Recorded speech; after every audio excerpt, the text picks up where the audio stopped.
गरीब माँ की 5 बेटियों का 15 अगस्त। गरीब हिमानी एक अमीर महिला मेनका के बड़े से घर में फर्श साफ कर रही थी और मेनका सोफे पर बैठी थी। तभी मेनका का पति हरीश घर आता है। मेनका, हमारा बेटा अरुण घर आ रहा है। क्या अरुण आ रहा है? सच? हाँ मेनका, मुझे अभी अरुण का फोन आया था। उसने कहा वो कल आ रहा है। सालों बाद हमारा बच्चा घर आ रहा है। मालकिन, आपके बेटे कहाँ गए हुए हैं? हिमानी, मेरा बेटा एक फौजी है। वो सालों साल बॉर्डर पर रहकर अपने देश की रक्षा करता है और अब देखो हमारा बेटा घर आ रहा है। क्या फौजी? फौजी का नाम सुनते ही हिमानी की आंखों में आंसू आ जाते हैं। अरे हिमानी, क्या हुआ? तुम्हारी आंखों में ये आंसू? मेरे पति भी फौजी थे मालकिन। क्या तुम फौजी की पत्नी हो और तुम्हारी ये हालत? ये कैसे हो सकता है? हिमानी 2 दिन पहले ही मेनका के घर नौकरानी के काम से लगी थी। ये बड़ी दुख भरी कहानी है मेम साहब। मुझे बताओ हिमानी, ऐसा क्या हुआ था तुम्हारे साथ कि तुम्हारी ये हालत हो गई? पिछले 10 अगस्त की बात है मालकिन। माँ, पिताजी कब आएंगे? बस आते ही होंगे बिटिया तेरे पिताजी। उन्होंने कहा था वो 5 बजे तक आ जाएंगे। पिताजी जल्दी आइए, हमें बहुत सारी पतंग, तिरंगे, मिठाई और खिलौने खरीदने हैं। हिमानी अपनी 5 छोटी बेटियों रिया, दिया, कोमल, पायल, अनीता के साथ अपने छोटे से घर में बैठी अपने पति के आने की राह देख रही थी। तभी थोड़े समय बाद हिमानी का फौजी पति आनंद फौजी के अवतार में घर आता है। पिताजी आ गए। ये पिताजी आ गए।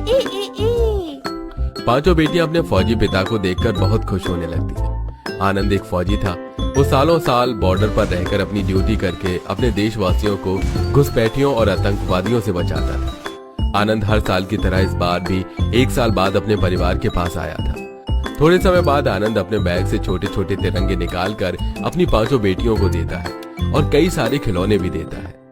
वाह पिताजी, आप तो कितना सारा सामान लेकर आए हमारे लिए। हिमानी, इस दूसरे बैग में मैं गांव के गरीब बच्चों के लिए खिलौने, कपड़े और काफी सारा सामान लाया हूँ। हर साल की तरह इस साल भी हम स्वतंत्रता दिवस पर गांव के गरीब बच्चों को ये सब सामान बांटेंगे। आनंद और उसके परिवार वाले हर साल स्वतंत्रता दिवस पर गांव के गरीब बच्चों को पतंगे, कपड़े और खिलौने उपहार में देते थे। कुछ दिन बाद 15 अगस्त के दिन आनंद अपने परिवार के साथ गांव के गरीब बच्चों को खाना और पतंगे बांटने लगता है और अपने बच्चों के साथ पतंगबाजी करके खूब मस्ती करने लगता है। 2 दिन बाद जी, आप कुछ और दिन रुक जाइए ना।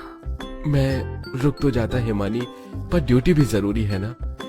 एक फौजी का जीवन यही होता है कि उसे अपने देशवासियों की रक्षा के लिए अपने परिवार को छोड़कर सरहद पर जाकर अपने वीर जवान होने का फर्ज निभाना पड़ता है।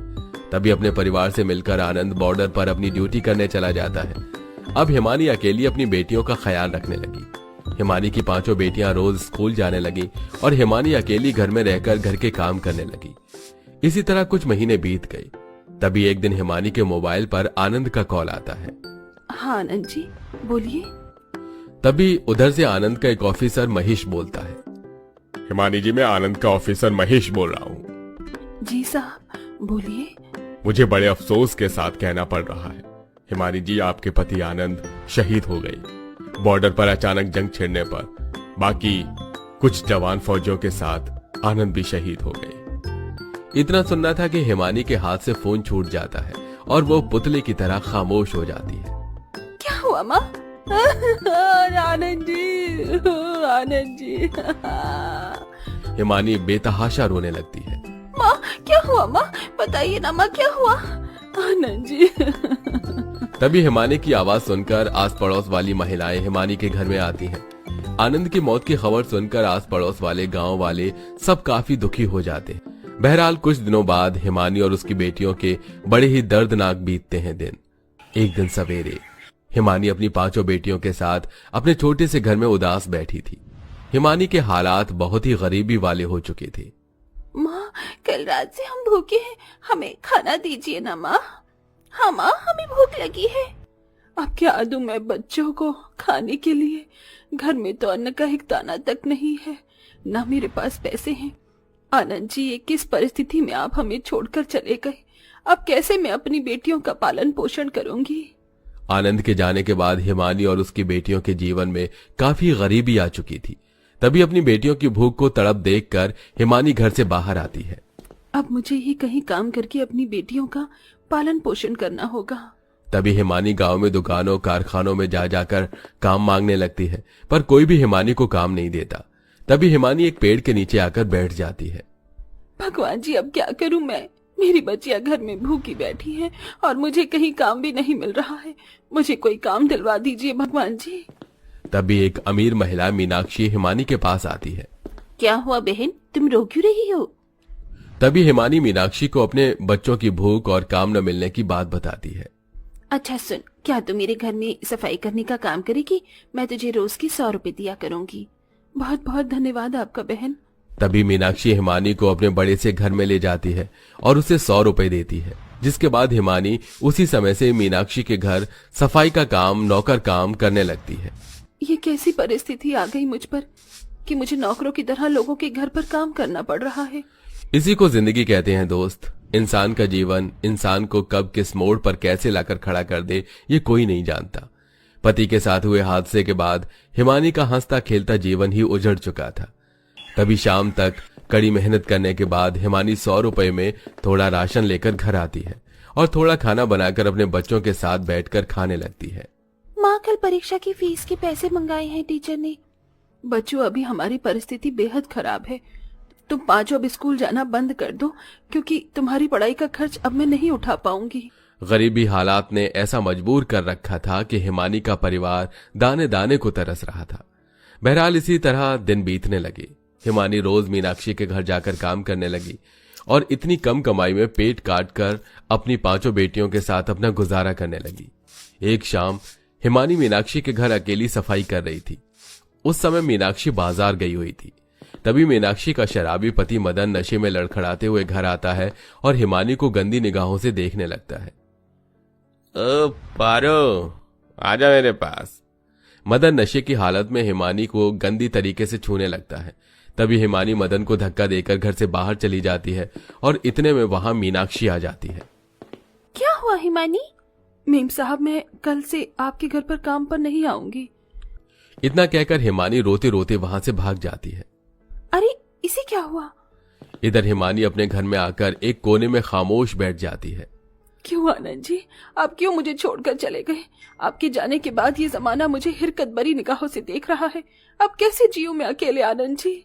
तभी रिया और उसकी 4 बहनें हिमानी के पास आती हैं। क्या हुआ माँ? कुछ नहीं बेटा। मामा की याद आ रही है माँ आपको? यह सुनकर हिमानी रोने लगती है और अपनी बेटियों को गले से लगा लेती है। तभी अगले दिन हिमानी नए काम की तलाश में गांव में जाती है तो उसे एक मेनका नाम की अमीर महिला के घर सफाई का काम मिल जाता है। हिमानी की दर्द भरी कहानी सुनकर मेनका की आंखों में आंसू आ जाते हैं। तू तो जीवन की दुखियारी है हिमानी। इतने दर्द तू अपने अंदर लिए कैसे जी लेती है? क्या करूं मालकिन, रोना तो बहुत आता है, पर बच्चों की मासूम बेबसी वाली सूरतें देखकर मैं अपने आंसू और दर्द का गला घोट देती हूँ। तू चिंता मत कर हिमानी, तू अपनी बेटियों के लिए जो ये संघर्ष कर रही है, देखना भगवान जी तुझे इस संघर्ष का एक दिन बहुत ही अच्छा फल देंगे। अच्छा सुन, मैं तुझे एक सिलाई मशीन देती हूँ। तू मेरे घर काम करने के बाद लोगों के कपड़े सिलने का भी काम कर। तेरी अच्छी खासी आमदनी होगी उससे। तभी मेनका अपने पैसों से हिमानी को एक सिलाई मशीन खरीद कर देती है, जिसके बाद हिमानी घर में ही रात में लोगों के कपड़े सिलने का काम करने लगी, जिसके चलते उसके पास कुछ पैसे और आने लगे। इसी तरह दिन बीतने लगे। 15 अगस्त का दिन आ चुका था। सारे गांव में लोग स्वतंत्रता दिवस मना रहे थे। सब पतंग उड़ा रहे थे, तिरंगे लहरा रहे थे, खुशियां मनाकर अपने अपने परिवार के साथ खेल रहे थे।